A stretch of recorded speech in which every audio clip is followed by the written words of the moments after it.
কথা বলতে যাবে, কথা বলতে যাওয়ার আমার লোকের সাথে সাক্ষাৎ হয়ে গেল। আল্লাহ তাআলা বলল, ও মুসা নবী, আগামীকাল ঘুম থেকে ওঠার পর যে লোকটা তোমার সম্মুখে বাজবে, ওই লোকটা চির জাহান্নামী। ওই জাহান্নামী যদি তোমার দেখতে মনে হয়, আগামীকাল ঘুম থেকে উঠে যে লোকটা তুমি সামনে পাইবা, ওই লোকটাই দেখবা বড় জাহান্নামে জমিনের মধ্যে বলুন নাউজুবিল্লাহ। মুসা আলাইহিস সালাম আল্লাহর কথা মতো ঘুম থেকে উঠিয়া সাথে সাথে হাঁটা শুরু করেছে। জাহান্নামী লোক দেখবে জমিনের মধ্যে। আল্লাহ তাআলা ওয়াদা, ও মুসা রে, আগামীকাল তোমাকে জাহান্নামের লোক দেখতেই হবে।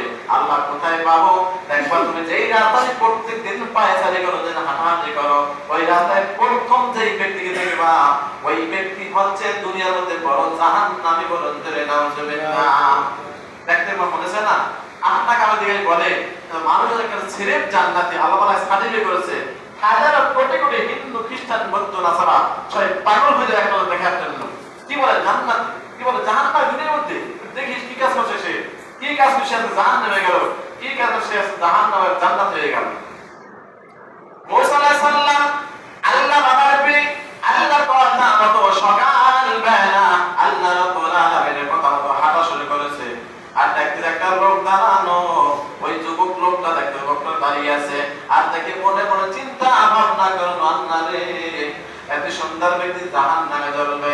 যাওয়ার পরে কথা বলা শুরু যখন করেছি, এমন সময় আল্লাহ নবী মুসা আলাইহিস সালাম যখন দেখে গিয়ে আল্লাহর সাথে কথা বলা শুরু করেছে, তখন আল্লাহ তাআলা বলল, ও মুসা নবী রে, আমি আল্লাহ এখন বলতেছি, আবার তুমি রাস্তায় যাওয়ার পথে সকালবেলা আসছো, যেই লোকটাকে দেখে জাহান্নামী, একটা লোক জাহান্নামী দেখলাম, কিন্তু এখন আবার ওই পথে যাওয়া শুরু করবা, যেই লোকটা তোমার সম্মুখে আসবে, ওই লোকটা দুনিয়ার বড় জান্নাতি মানুষ। বলুন সুবহানাল্লাহ। সকালবেলা তুমি যে আসো, একটা লোক দেখছো জাহান্নামী, আবার এখন যে যাবা, তখন দেখো তোমার সামনে এখন জান্নাতি লোক পৃথিবীতে বসে আছে। বলুন সুবহানাল্লাহ। মুসা আলাইহিস সালাম খুশি হয়ে গেল, হায় আল্লাহ, একদিনের মধ্যে একটা জাহান্নামী দেখতে পারো, এটা জান্নাতি, কত খুশি খবর, কত খুশির খবর। তখন তিনি মনে মনে ভাবছেন, কত সুন্দর মানুষ হয়, কত সুন্দর আল্লাহওয়ালা জান্নাতি মানুষ, বোঝেন নাই, আল্লাহকে পছন্দ করেছে। আল্লাহ নবী মুসা আলাইহিস সালাম আবার কথা বলে আল্লাহর সামনে আল্লাহর কাছ থেকে হাঁটা শুরু করলেন। দেখতে হাঁটতে হাঁটতে যখন দেখতেছেন অন্য কোনো লোক বাজে নাই সামনে, সকালবেলা যে জাহান্নামী লোকটা দেখিয়ে গেছে, আবার সেই লোকটাই সামনে বাজছে। বলুন সুবহানাল্লাহ। অন্য কোনো লোক আর সামনে বাজে নাই, সকালবেলা যে লোকটা জাহান্নামে বাজছে, আল্লাহ তাআলা বলেছে, আর এই এখন যে যাওয়া দুবারের দিকে, দুবার দিকে যাওয়ার সময় যে লোকটা দেখবা, ওই লোকটাই হবে চির জান্নাতি। বলুন সুবহানাল্লাহ। এখন ওনার সামনে অন্য কোনো লোক আর বাজে নাই, হাঁটতে হাঁটতে ওই জাহান্নামী লোকটা আবার দেখছে। বলুন সুবহানাল্লাহ। আল্লাহ মুসা আলাইহিস সালাম বলে, লা তাবদিলা লিকালিমাতিল্লাহ, আল্লাহর কথার কোনো পরিবর্তন নাই। আল্লাহর কথার পরিবর্তন এক ইঞ্চি হবে না, কখনো কোশ্চিন কেন। আল্লাহ তো বলতো জাহান্নামী লোক সকালবেলা, আবার আমি আসলাম দেখলাম এই লোকটাই বসা, তিনি জাহান্নামে হইল কেমন করে? এই তো কেবল মাত্র 5-6 কথা চলে গেল।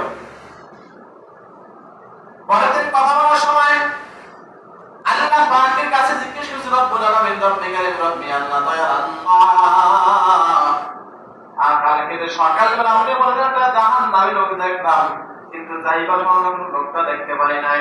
যাওয়ার সময় দেখলাম যেই লোক আপনি জাহান্নামে করেছেন, ওই লোকটাই রাস্তায় দাঁড়ানো, ওই লোকটাই দেখে গেলাম না, আমি তো জান্নাতি লোক দেখতে পারলাম না। আল্লাহ রাব্বুল আলামিন বলল, ও মুসা, যেই লোকটা সকালবেলা জাহান্নামে দেখেছো, ওই লোকটা আমি আল্লাহর কাছে এমন ভাবছি, যেমন তওবা করেছে, আল্লাহ গো, আমাদের জীবনে সব অন্যায়, সব অপরাধ আল্লাহকে মাফ করিয়ে দেন। আমাকে এমন কাজে আল্লাহ বলে স্বীকার করেছে, আমাকে এমন করে আল্লাহ বলে ডাক দিয়েছে, আমি বান্দার জীবনে সমস্ত গুনাহগুলি ভুলিয়া আমি বান্দাকে জান্নাতওয়ালা বানাইছি। বলুন সুবহানাল্লাহ।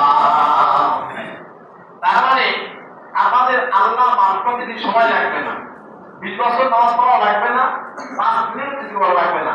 ছোট কথা, আল্লাহ যে এক, আল্লাহ যে অদ্বিতীয়, আল্লাহ সর্বশক্তিমান, আল্লাহ সব কিছু পারে, কোনো কিছু করার ক্ষমতা নাই। আল্লাহ সবচেয়ে সুন্দর, আল্লাহ অত্যন্ত সুন্দর, অত্যন্ত সহনশীল। আল্লাহ আমাকে জমিনে বানিয়েছে, আল্লাহ আমাকে সৃষ্টি করেছে, আমি আল্লাহ নগণ্য ছোট্ট একটা গোলাম, আমাকে আল্লাহ জাহান্নামে দেবে, আল্লাহ সেটা ভালো করবে, আমার জাহান্নামে দেবে সেটা আল্লাহ ভালো করবে। এতে আমি বান্দার কিছু আসে যায় না। আমি বান্দা আল্লাহ এত ছোট হয় যখন অনুরক্ত হয় যে আল্লাহ সবটুকু আমি করেছি, আল্লাহ সব অন্যায় আমি করেছি, আল্লাহ আমার অন্যায়, আমার ভুল, আমার অপরাধ, আল্লাহ আপনি আমাকে মাফ করে দেন। আল্লাহ আপনার অনেক সুন্দর, আল্লাহ আপনার অনেক সুন্দর, আল্লাহ আমি জাহান্নামে যাবো আপনার কোনো দাম হবে না, আল্লাহ আমি জান্নাত থেকে আপনার কোনো ক্ষতি হবে না, আমাকে মানলে আপনার সামান্য কোনো ক্ষতি হবে না, হবে না, আল্লাহ আমাকে আপনি মাফ করে দেন। আমি তো জমিনের মধ্যে এমন অন্যায় করেছি, মানুষ যারা আমাকে পিছা মারতো, জুতা মারতো, কিন্তু আল্লাহ আপনি কিছু বললেন না, আপনি কোনো আদর দেন না, কোনো গরম দেন না, আল্লাহ আপনি এত ভাবে এত সুন্দর, আল্লাহ দুনিয়ার মানুষ অপরাধ করে জেলে নিয়ে যায়, দুনিয়ার মানুষ অপরাধ করে ধরে মারে, কিন্তু আল্লাহ আপনাকে এখনো মানলেন, আল্লাহ আপনি অনেক সুন্দর, অনেক ভালো, আল্লাহ এর যদি বলতে পারা যায় আল্লাহ তাআলা বলে যে বান্দারে ছোট্টটা বান্দা কি গুনাহ করেছো, আমি আল্লাহ তোমাকে মাফ করে দিলাম, বলেছে সুবহানাল্লাহ। আর আপনারা যতবার বলবেন আস্তাগফিরুল্লাহ, আল্লাহ তাআলা বলে মাফ করে দিলাম, বলে সুবহানাল্লাহ, যতবার বলবেন